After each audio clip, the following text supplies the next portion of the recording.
3, 2, 1.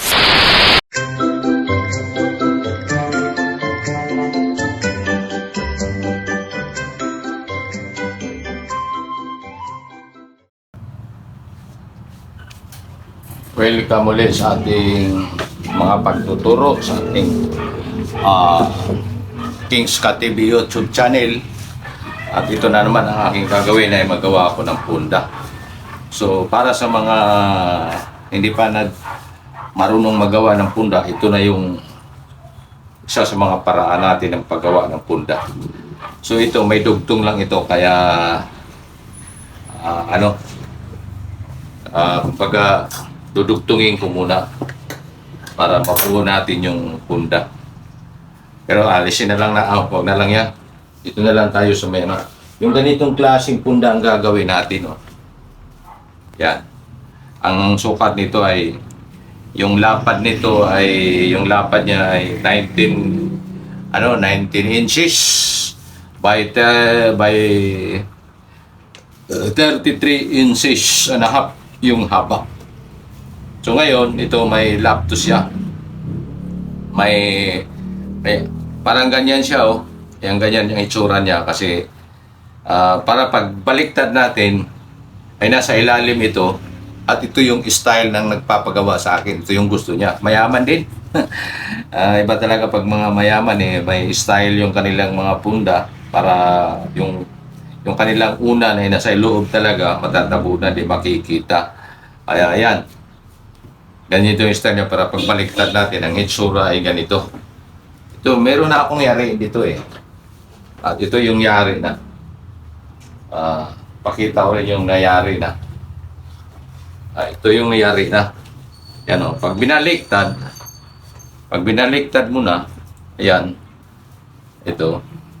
Yan itsura na sa loob. Yan ito. Kaya pag sinuot mo yung punda dyan, pag ganon, pag takip ng ganon, ang punda ay nasa loob lang siya. Pag ito lang nakatapon ito, hindi siya makikita, di kagaya ng unang panahon na nakita ko yung punda namin din noon pag sulot ng unan dyan pag ganon kita yun pero ito pag ito may nakaharang kasi kumbaga nababalot siya nito. Ito yung ating gagawin na punda ngayon. So, tayo? Gawa tayo ng punda. Ito yung style. Isang klase ito na sa loob ang kanyang pang-cover niya, pantakip. So, tabi natin yan kasi na yan. Natapos niya nagawa na yun. So, dito tayo ngayon sa hindi pa nagawa. So, ito may mga guhit na. So ito yung ito yung ilulupi, ito yung linis ng lupi, saka ito yung ito yung ititiklop ng paganyan. So isa tayo sa paglupi.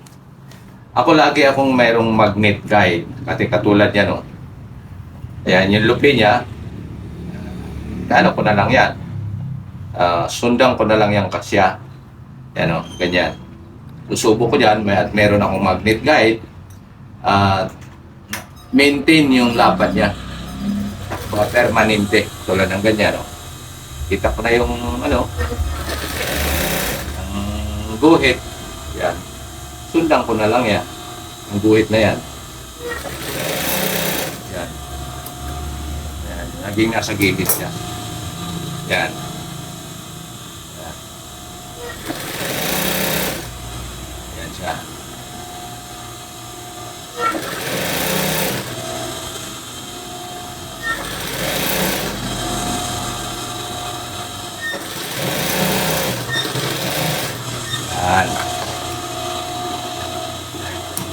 So, ganon din dito sa kabila.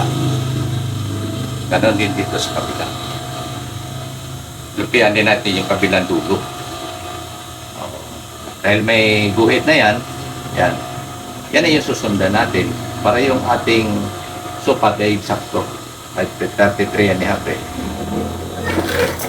May mga guhit na ito para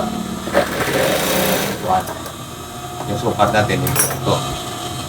Pero para sa mga gustong magawa ng maramihang punda ay tabas ng sabay-sabay, eh, kailangan pagkatapos mong tabas, ang markingan. Markingan isa-isa sa isaktong sukat o alawansi bigay para ang haba ng punda ay parehas-parehas. So ito yung katulad nito.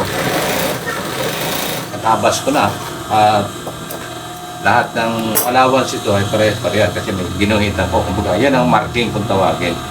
So, dito tayo sa may, pagtahi na. Yan. Ito yung ito yung pinakahaba na 33 and a half, yung guhit na yan. So, diyan natin ito ganun. Hayin muna natin siya, ilupi muna natin siya pag ganyan. Kumbaga, istinas natin siya muna para mas komportable tayo sa nagawa natin. Saka natin siya itiklop ng paganyan. Pagka-tiklop ng paganyan, saka natin siya tahiin ng ganyan. Tahiin natin siya ng paganyan.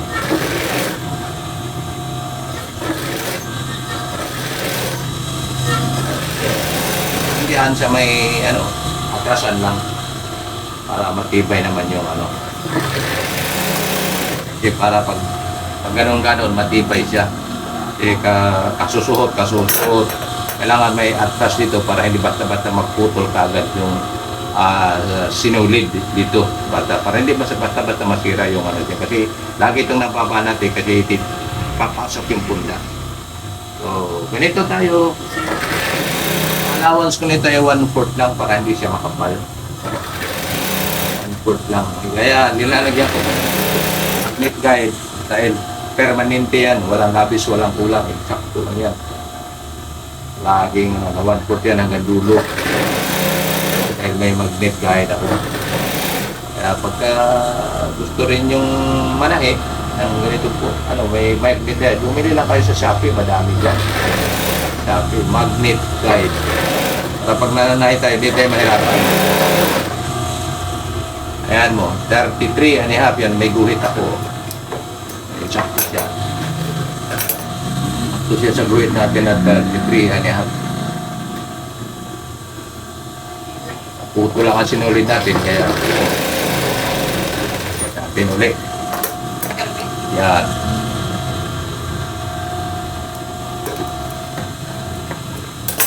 Ito naman sa kabila, ganun din. Ito, pwede nang diretso natin ito siya ng suko. Ganyan, kasi asawa isaktong way tayo Hindi tayo pa atras. Ito yung ganyan. Pagka suko natin ganyan, pag ipantay na natin, lupi na rin natin yung pagganyan. Yan o. Nabalot siya.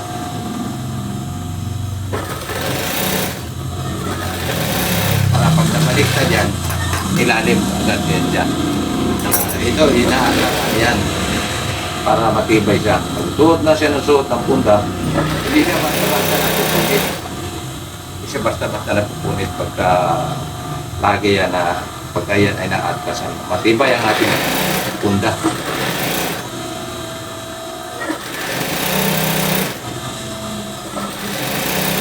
Ginagawa natin ang mayari nito asawa ng opisyal ng pulis ng Muntinlupa. Kaya dito nagpapagawa lagi tayo. Sagana sa atras sagana sa atras yung mga dulo-dulo para yun nga ang purpose natin doon ay matibay yung ating gawa. Yan o. Pagka mamaya, i-jingin na lang yan. Pagkatapos ng overlock yung gilid na yan, baliktarin na natin. So, yan. Gawa muna tayo ng gawa. Kaya marami na yan. Kumbaga, inanaw ko lang yan para gawa ko ng gawa lang. Ayan. Ang ala naman na sinulid natin. Balik na naman natin. Ayan. Tingnan ko lang yung aking camera kasi sa init ng panahon ngayon sumasabay din siya. Madali siyang yung magtaas yung temperature niya. Pag tumaas yung temperature, biglang nahinto. Recording. Sinisilit-silit ko mga kapadya. Ito yung ating may guhit tayo, kaya sinusundan lang natin yung guhit. Doon natin tinatama sa guhit para iba to, naglalagot ngayon wala sa condition, hindi sila match, kumbaga yung tela at saka yung sinulid, hindi sila match. May mga tela kasi na madaling naglalagot yung madaling nalalagot yung sinulid. May mga tela naman na hindi siya naglalagot.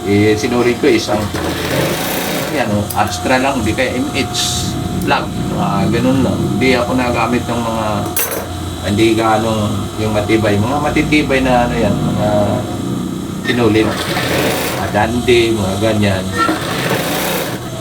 Putol ulit. Sagwang to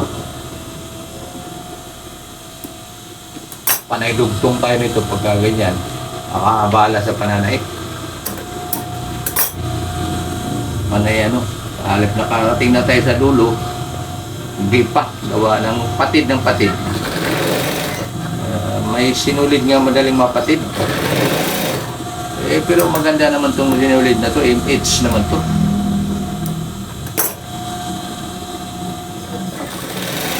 Matibay din, mahal din itong sinulid na to Ano lang, kumbaga hindi match sa tela siguro. Kaya siya ganyan. Yan. Yung kabila, yan din natin. Para kaya mayroon tayong guhit. Tapat lang natin sa guhit lagi. Para sakto yung ating allowance.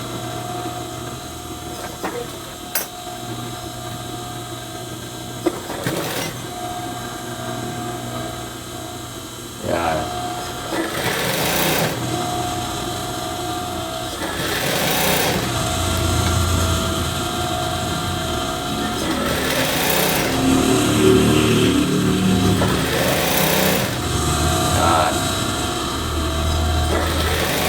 Buti hindi na nalagot.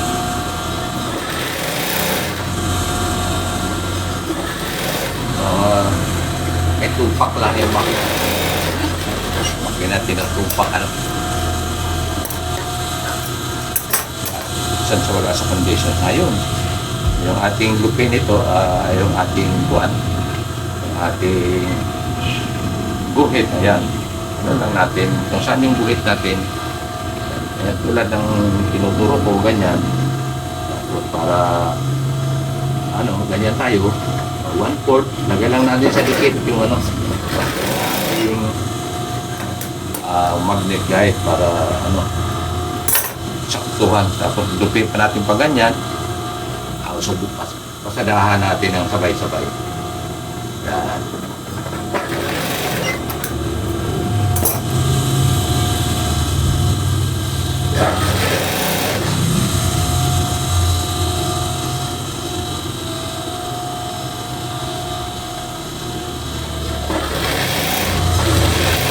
Atras yan sa may labi ng yung ating pangtapon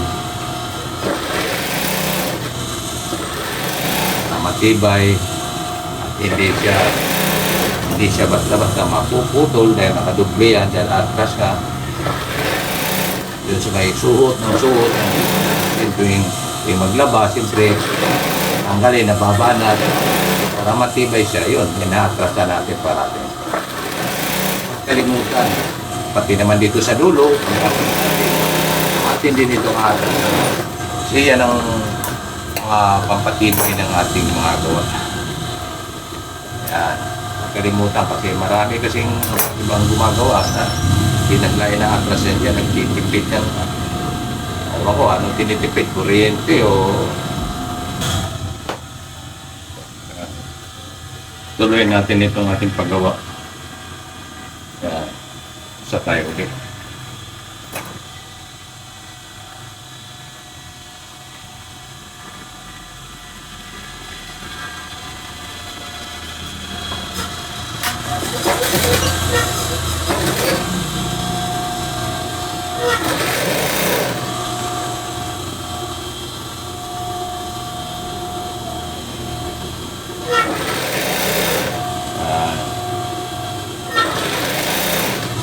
Sundan lang lagi ang guhit para ang ating mga sukat ay hindi nababawasan sa pagpapakain ng malaki ayon dun sa binigay natin na allowance.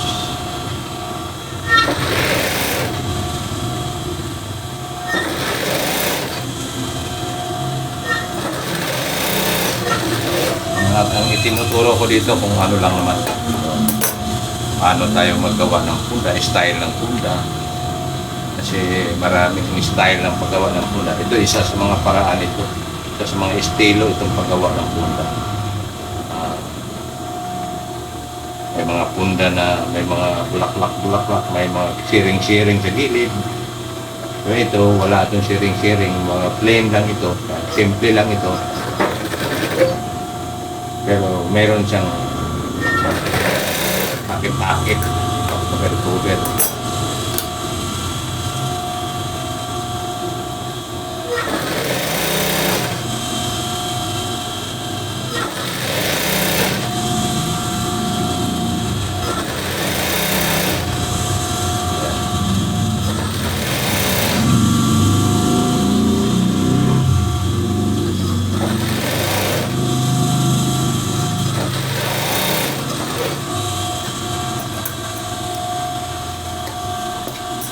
Laging ganyan. Gitna tayo. Natin.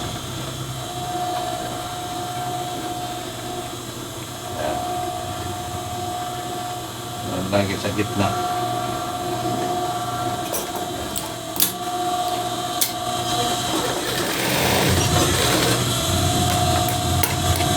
Natin tayo dito. Ganyan. Ganyan lang lagi ang ulit-ulit lang. Mga ganitong style, ulit-ulit nito siya, ganito din.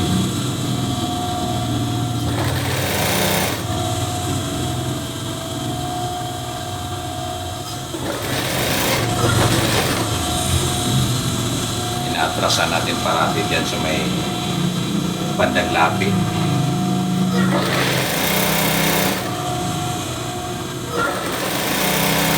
Matibay yung ating punda.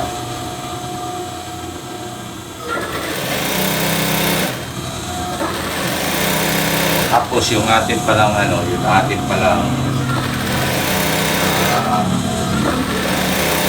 kahit susukatin din pala natin ang ating susukatin din pala natin yung stitches, mga pino.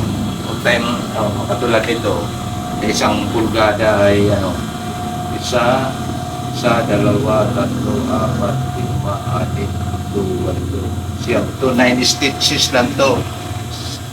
9 stitches per 1 inch. So, kung meron pang mas pino pa dito, 10 to 12. Yan, pino na yan. Napakaganda, napakatibay na noon na tahi. Habang pumipino yung tahi, tumitibay din yung ating tahi. Kasi sumisinsin siya, hindi siya basta-basta nakupunit. So, yun, mayroon tayong mga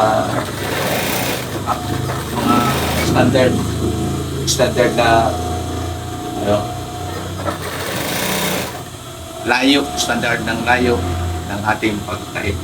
So, ito ninyong laging bilangin ninyo ang kada pulgada, kada 1 inch. Bilangin nyo sa isang 1 inch ilang tusok ng karayo mayroon. Kasi pag pino, nasa mga pino, mayroon pang abot ng 14, pinong-pino na talaga. Pero ito, karaniwan ko lang ito, 9 stitches. Medyo hindi siya pino, hindi din siya madalang. Pagkaraniwan na 9 stitches per inch. Yan pangkaraniwan na hindi siya madalang, hindi siya masinsing. Yan. Matibay na yan siya. So, kung gusto nyo mas matibay pa talaga, gawin nyo na ng mga 12 stitches per inches, per inch, per inches, per inch. Kada 1 inch, meron kang 12 stitches. Yan, matibay yan. So, ginagamit sa mga garments yan eh. Yung tinatawag nilang SPI, standard procedure ng stitches. So, meron tayong lupi. Lagi lang sa guhit, lagi. Kaya, so, 1/4 na itong lupi ko dito kasi 1/2 lang yung titiklop ko pa din yung 1/4. Ano yan? Okay na yan siya. Basta importante, yung alawan, hindi natin nasasaklaw na kakain. Para hindi iikli yung sukat natin.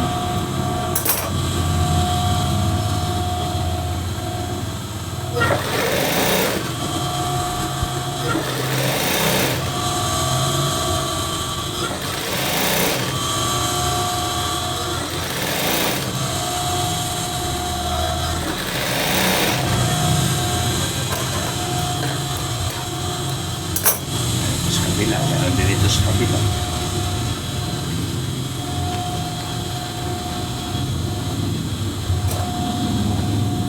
Pwede. Ang uhit. Ganun lang parati. Yung ating gawa, maintain.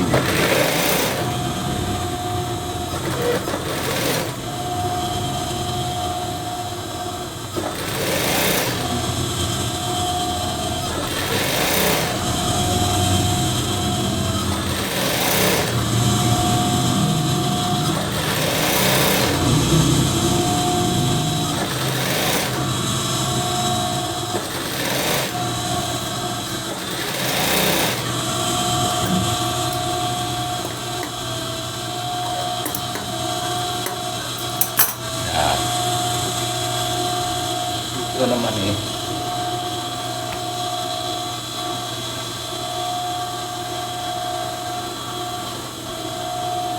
Ano lang natin yung lagi. Yan sa may banda talaga.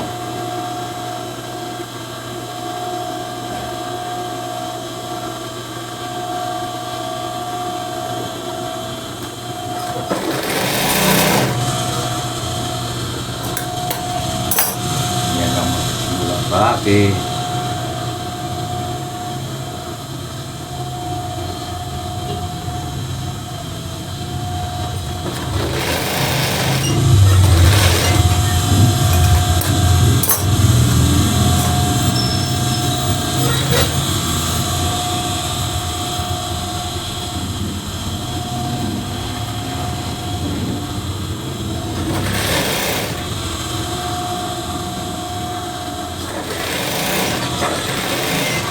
Atras, huwag kalimutan, lagi atras.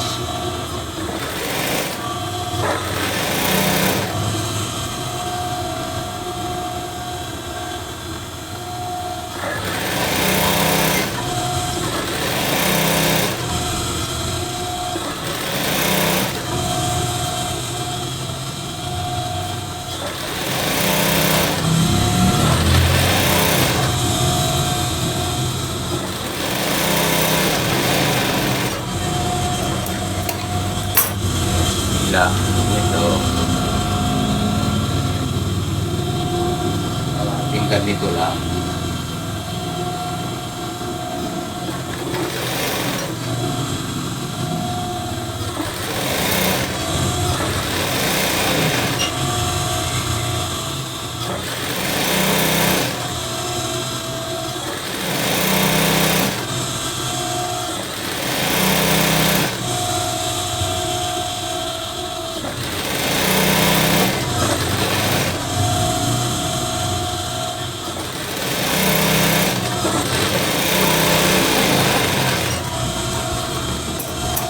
Na ang ating tapos na to at Yan ang ating ginagawang punda. Ano, i-edgingan na natin ito. Pero yung edging, kahit hindi ko na ipakita sa inyo yung edging dahil napakadali na yung edging eh. Ang pinapakita ko lang naman ito ay ito kung yung estilo o style o ano na may cover siya na pailalim at